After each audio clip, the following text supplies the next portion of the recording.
Hi. For those of you who didn't watch the or who haven't watched the channel introductory video, I'm Kat, and I'm just kind of sharing my story about my own invisible struggles that I went through for about 7 or 8 years, maybe a little longer.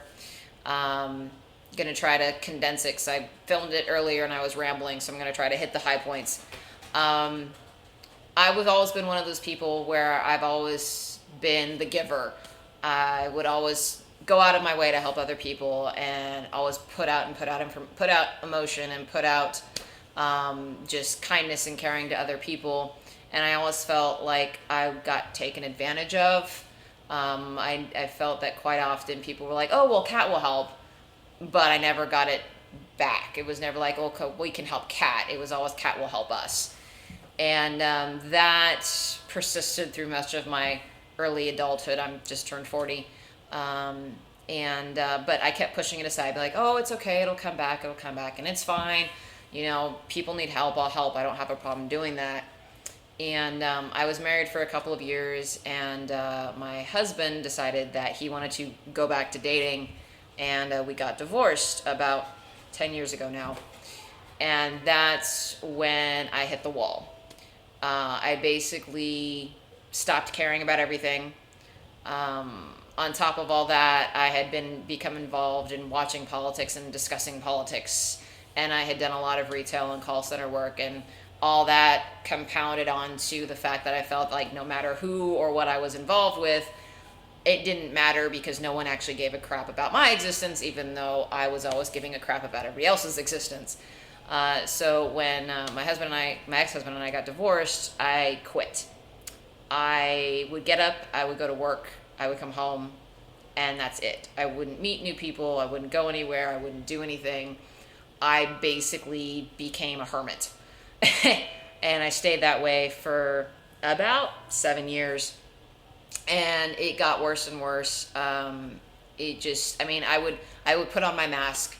When you work retail, you get very good about putting on masks. You walk into the store and you clock in. You're like, "Hi, how can I help you today? What do you need?" And no matter what's going on inside, you have to do that whole happy attitude, even if you feel completely miserable.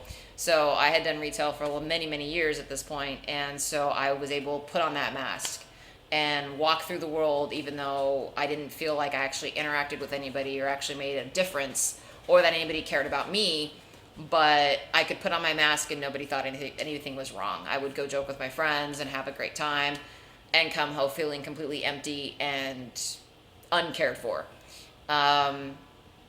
This went on for quite a few years. I had several brushes with suicidal thoughts. I remember one trip to California. The whole way I was like, "Hey, is there a bridge? I could drive off a bridge." Mom would be upset, but everybody else wouldn't even care if I wasn't here anymore. When I got to California, I pulled back a little bit and I called some friends and was like, "Okay, this is what I'm thinking. So, how's your day?" They pretty much talked me off the literal cliff. And My friend Kiko had introduced me to Supernatural, and I had started watching Arrow around 2013. And the stories kind of captured my imagination. I came up with an idea for a crossover fan fiction, and I'd written things here and there before over the years, like original stories, but I'd never finished one. And I started writing this fan fiction, and it became a novel. Literally, it was 50,000 words, actually about 55. And I started getting positive feedback. And when I finished that story, several people went, "Please tell me you're writing a sequel, because nobody else is writing crossovers, and we love crossovers, and we want to see this, and we want you to write more." And so that sort of started giving me something to look forward to, something to focus on, that people actually cared. They commented, they were excited about interacting with me and reading what I had to say. And that started me writing fan fictions, and now I've written like 20 of them. But it wasn't just the shows that pulled me out of my hole. Stephen Amell started his charity campaigns. He's run several now.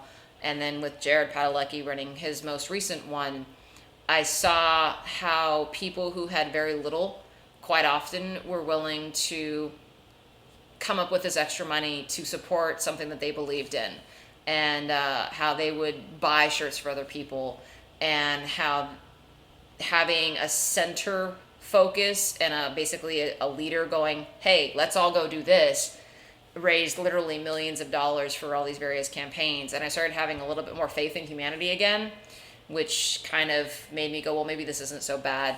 I finished getting my massage license end of 2013, and I started doing massage as a living, which is something that I had started with my ex-husband. And then when he and I divorced, I was so depressed. I was like, there's no way I can help other people because I am so mentally and emotionally and spiritually in a lot of ways destroyed that anybody I touch, I'm just going to take them out with me, because I don't have any positive energy to give. I don't have any bit of caring in me, and I'm not going to work on other people when I can't even care about myself.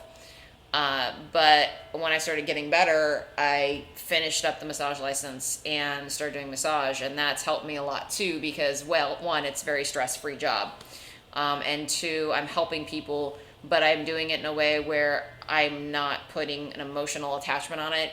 I go to work, I make people feel better, I help them with their chronic issues, makes me feel good, makes them feel good, and at the end of the day, everything's good.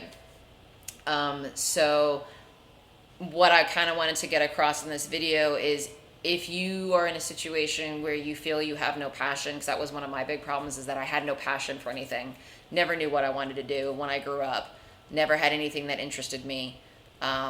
Don't give up hope on finding something that excites you.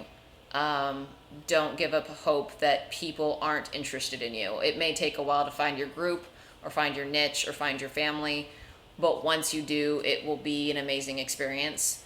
Don't quit on yourself just because you feel like I have nothing to contribute to the world, because you do. Sometimes you just have to find what that is that you can contribute.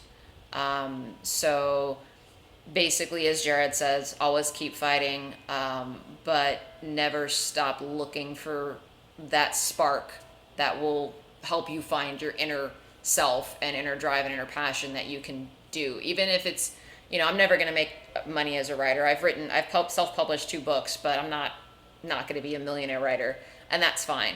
I like putting out my stories and seeing what people say. So don't worry about the fact that maybe you don't have anything to hold on to right now, but you will find something. So just wanted to put that out there, and always keep fighting, and thank you for watching my video and my channel. Thanks.